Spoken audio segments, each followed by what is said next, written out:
I'm going to start this video off with a warning that there may be a little bit of ranting in this one.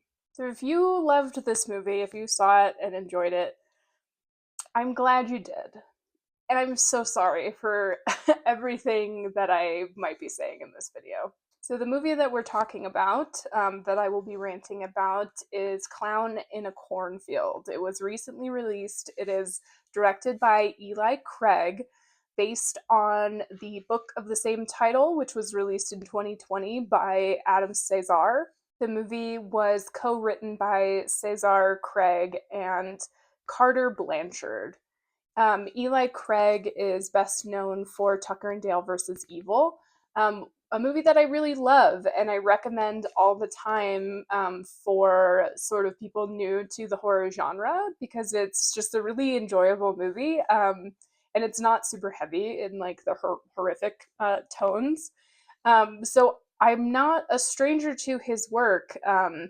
This one stars Katie Douglas, Carson McCormick, and Aaron Abrams. A fading Midwestern town in which Frenda the Clown, a symbol of a bygone success, reemerges as a terrifying scourge. And so I did read this book earlier this year. It was fine. I don't know if it was necessarily my jam. It's a young adult horror and is really popular for folks who read horror fiction. I left that reading experience feeling a little bit lukewarm, so I didn't have super high anticipation for the movie.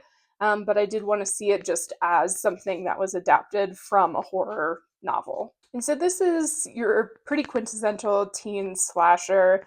The theme on this one is really heavy on the teens versus adults, like generational gap. There's a lot of really overt jokes about this. It really feels excessive to me in particular, but it is, it's a teen slasher, right? So there's lots of kills, lots of deaths, and you have sort of the antagonist, the like murderer is a clown. So my issues with this movie may be more personal. I might just not be the target audience for it.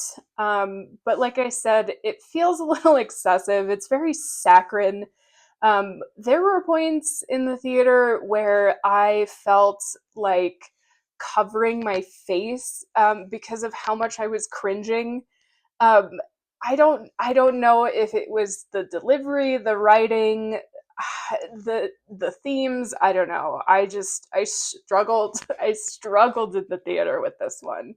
And I don't know, maybe because overall, it seems as though the response to this movie has been pretty positive, which is great. And I'm glad, that people are going out and seeing, these horror movies based on books. That's awesome.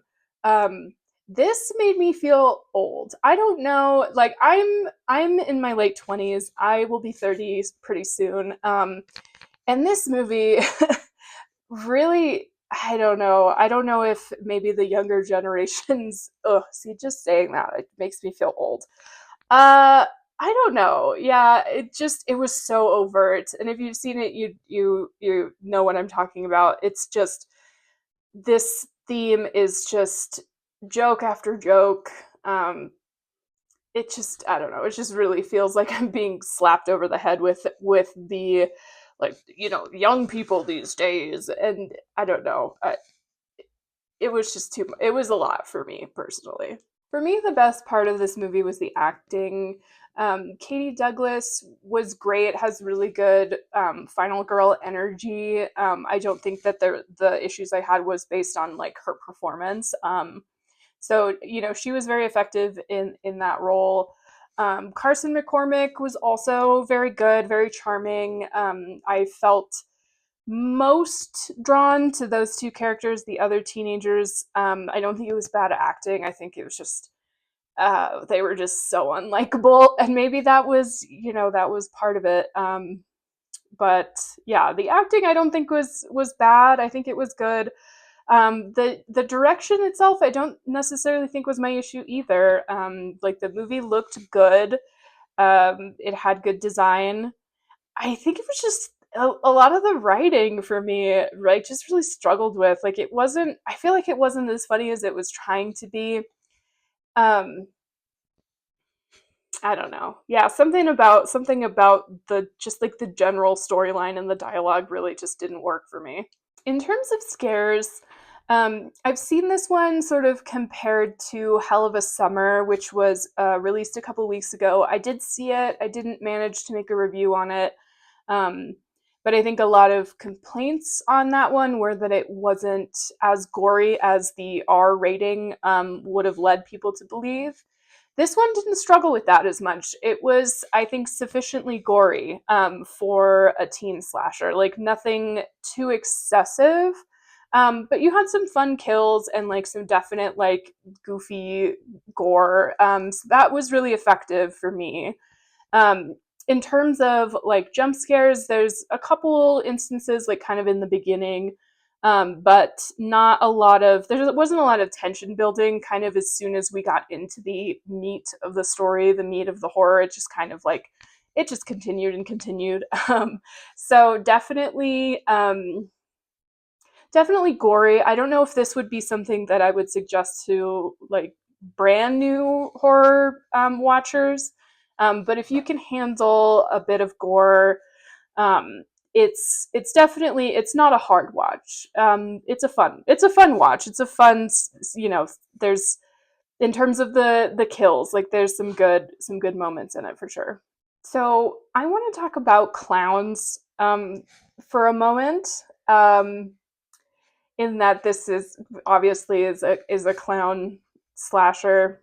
Um, I don't, and again, this may be another reason why I'm not the target audience for this movie. I don't find clowns scary at all. I honestly find them a little bit charming. I Another one of my hobbies is like antiquing and collecting, and I've been recently building a little collection of like vintage clown stuff. I don't know. They've never been scary for me personally. And there are some clown movies that I enjoy. I really like, obviously, It, and the first one and the second one, the remakes. I think the original is maybe a little bit too goofy for me. And actually, the Eli Roth clown movie I really enjoyed as well. I think that those movies just had a lot built around them, that the clown was secondary for me, I guess we'll say. I enjoyed those movies for everything that they were. Not, the draw wasn't like, ooh, scary clowns, right? And so you get this effect in this movie, Clown in a Cornfield, I think is sort of guilty of this, where when people are wearing a clown costume, and it might be the acting, it might be the directing, but there's this sort of tendency for people, they like villains in clown costumes, they ham it up, um, and sort of like channeling some kind of like Joker-esque type villainous behavior, and it's just so not effective for me. It's the like menacing head tilt and the goofy laughter and just like the voice affectation. There's just like something that's so cringy to me about it, and this movie is very guilty in that for me. um I don't know. I am not. Clowns are just not a draw for me in horror. They're really not. Um, and it just doesn't. I don't know. It does nothing for me in this movie. And I'm so sorry for saying that because it feels so petty. But so if clowns spook you, if they just their presence, unnerves you, this is definitely one to check out. It just doesn't. It doesn't work for me. It really doesn't. So, talking about spoilers, I know I haven't been necessarily subtle in my letting on that I didn't really enjoy this movie. And I feel bad because I don't think that, it's technically done, like, I don't think it's done poorly. It just really wasn't effective for me. Um, I my issue with both the book and the movie adaptation was I don't know, like, who am I rooting for? Because I just hate everybody. The teenagers, I guess, they have some redeeming qualities, but at the same time, like, I don't necessarily feel like the adults were 100% out of line and being frustrated with them. And, like, they played very much into this kind of like, we're just teenagers, we don't blah blah blah. But then they're also kind of like shitheads. I don't know. They still kind of suck a little bit. Um, and I'm not by any means saying that. And the big spoiler is that it's not just one clown; it's multiple clowns, and the clowns are the some of the adults in the town who essentially just get really tired of the teenagers and like decide to murder them. And apparently have been murdering people that they don't like for generations or whatever. Um, and I'm not by any means condoning, the murder of annoying teenagers. But also, like, I don't know. I'm not rooting for anyone. I'm kind of just along for this kind of annoying and cringy ride. And I don't know. I think in the book there was a lot more context and a lot more buildup with the adults and kind of like why they decided to do this. It doesn't really make sense to me in general. It feels like a pretty extreme escalation. I mean, I don't know. Yeah, I don't know. You got to suspend your disbelief a little bit, but it was hard for me to do in this case. I don't know.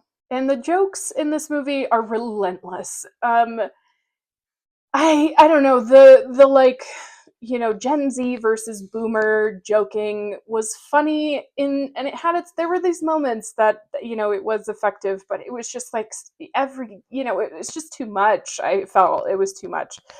And I don't know, I was because I saw this in the theater and because it was opening weekend, it was pretty full. The theater was pretty full. Um, and you could kind of feel that the jokes weren't landing with everybody. Like, there were a few times where folks were laughing and kind of enjoyed it, but then for the most part, these jokes would be made and they would just be like crickets in the theater. And I just feel like because of how many jokes, and how like boilerplate like Gen Z versus Boomer they were, it just I don't know. It just became cringy for me. I feel so bad because I really haven't like felt this this intensely about a movie that I've reviewed so far. Even the ones that I haven't really liked all that much, the ones that have ranked a little lower for me, I still like. There were things that I liked about them.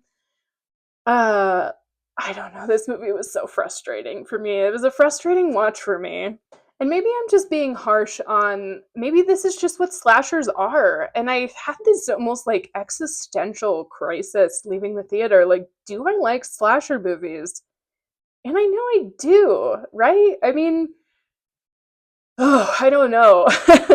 um, I because you have all of this, your classic sort of movie cliches, right? Like, you have the two like important characters being Quinn and Cole at the end of the movie, and Cole's dad is explaining like why they decided to do this. So you have this like long drawn out like villain story. Um, and I was just so irritated. I just they lost me. They lost me. I don't know. Um, and this might be a hot take that maybe some folks would disagree with. But I am all about tone in horror, and I think you can make something. You can make drastically different movies depending on the tone, and obviously the tone in this one is very goofy, very silly. And so it kind of does a disservice to some of like the more potentially disturbing aspects of the movie. Like the central clown is the grandson or whatever of the founder of the town, and his son is Cole, right, the main character that we follow. um And so there's something really disturbing about that dynamic, right? About this father who is like hell bent on not just killing his son, but like framing his son for killing all his friends. Um, but because the tone is so goofy, like I feel like it kind of kills that like potentially kind of emotional and disturbing aspect of the movie. Um, and I could just be biased because I tend to gravitate more towards dark and disturbing rather than horror comedy. Um, I don't know. There was just something missing in this one for me. I don't know. Yeah. One thing I will say is that I love the Rust and Cole storyline. It was much more subtle in the book, and I didn't necessarily see it coming. In the movie, they kind of tease it a little earlier and make it a little bit more explicit. Not explicit in that way, but they make it more. It's not. It's not. Anyway. Uh, yeah, and I think that it's charming, right? It's charming. The two actors have, I mean, it's very brief, but they have their chemistry makes sense. And again, you get a lot of joking, and that kind of takes away from it, and for me. But yeah, like I like that storyline. It gives the characters a little bit more depth, and I think it's something that maybe people weren't necessarily expecting in the book, or even in the movie. So I liked that, and I think I liked the dynamic between Quinn and her dad. Obviously, it was sweet, but then again, you just get blasted in the face with with the jokes about about him teaching her to drive stick. Things are just stated so explicitly in this movie. I feel like it could have used a little more subtlety. Um, yeah, I don't know. I feel so bad, but it was not for me. I will say that perhaps it has a niche audience. It has an audience that does not include me, um, and that's movies for you. I'm thinking that potentially I may have to do some more research on like teen slashers and see if maybe it's just not my genre. Um, I don't know. I feel like not. I feel like the ones that I've seen aren't this like overtly stated. I don't know. This movie just insists on it. It's the Gen Z versus Boomer jokes. In theory, some of them are really funny. The fact that these two teenagers go into this house to try to call 911 and they don't know how to use a rotary phone. Like it's funny in theory, right? But then that's paired with like seven other jokes of that same caliber within like 3 minutes. I don't know. I don't want to hate anymore. So if you are interested in this, if you liked the book, if you like kind of over the top, goofy slasher horror, this might be your jam. And you can come back and tell me all the reasons that my hot takes don't make sense, and recommend me some slashers that you like. And maybe that'll change my mind, and maybe I'll sleep on this and I'll feel differently about it. But for right now, that's a solid. That's a solid 1.5 out of 5 for me. I'm so sorry. I'm so sorry. It wasn't. I couldn't do it. I don't know. It's not my jam. It's not my jam. Thank you all for staying with me through this absolute complain rant fest of a video. Um, Please follow me on Instagram and Letterboxd. I should be posting some of my clown knickknacks onto Instagram just to share that with y'all in honor of Clown in a Cornfield. So I appreciate you all for being here. Please like and subscribe, and I'll see you next time.